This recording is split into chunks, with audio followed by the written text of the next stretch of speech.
So మీరు కనుక 10,000 budget రేంజ్లో ఒక మంచి 5G మొబైల్ కోసం చూస్తున్నట్లయితే ఈ వీడియో అయితే మీకోసమే. స్కిప్ చేయకుండా లాస్ట్ వరకు చూసేయండి.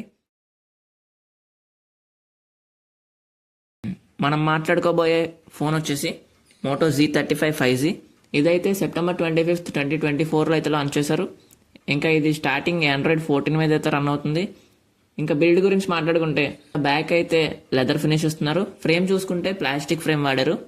ఇంకా దీని డైమెన్షన్స్ వచ్చినట్లయితే లెంత్ వచ్చేసి 16.63 సెంటీమీటర్స్ ఉంటుంది. ఇంకా విడ్త్ 7.6 సెంటీమీటర్స్. అలాగే థిక్నెస్ అయితే 0.78 సెంటీమీటర్స్ ఉంది, అంటే 7.8 మిల్లీమీటర్స్ అనమాట.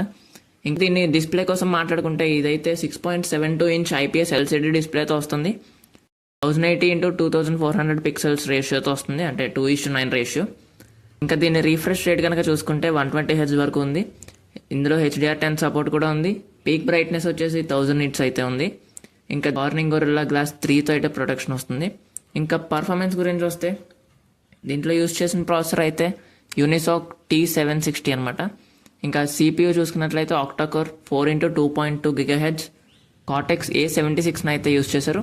ఇంకా GPU అయితే మళ్ళీ G57 MP4 అయితే వాడారు. దీంట్లో అయితే 2 RAM వేరియంట్స్ ఉన్నాయి. అందులో 4GB ఒకటి, 8GB ఒకటి. ఎక్స్పాండబుల్ స్టోరేజ్ కూడా సపోర్ట్ చేస్తుంది ఇది.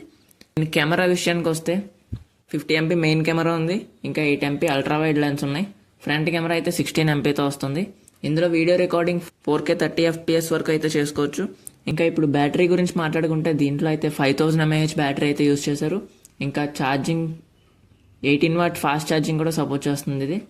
దీంట్లో అయితే 5G ఉంటుంది.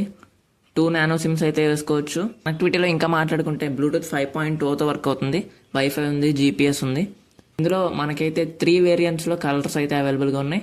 గోవా రెడ్ ఒకటి, లీఫ్ గ్రీన్ ఒకటి, మిడ్ నైట్ బ్లాక్ ఒకటి. మీరు డిస్ప్లే మీద చూడొచ్చు.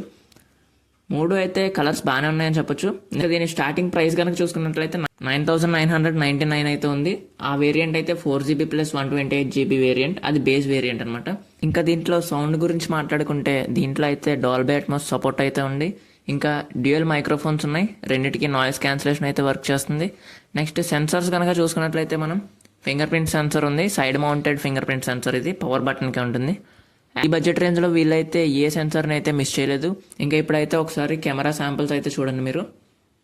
కెమెరా అయితే చాలా డీసెంట్గా అయితే వర్క్ అవుతుంది. కొంచెం షార్ప్నెస్ ఎక్కువ ఉంటుంది అంతే. ఇంకా దీంట్లో అల్ట్రా వైడ్ సెన్సర్తో తీసిన ఫొటోస్ అయితే చాలా బాగా వచ్చాయి. ఈ బడ్జెట్లో ఇదైతే బెస్ట్ ఫోన్ అని చెప్పొచ్చు. ఇది ఇవాళ వీడియో అయితే.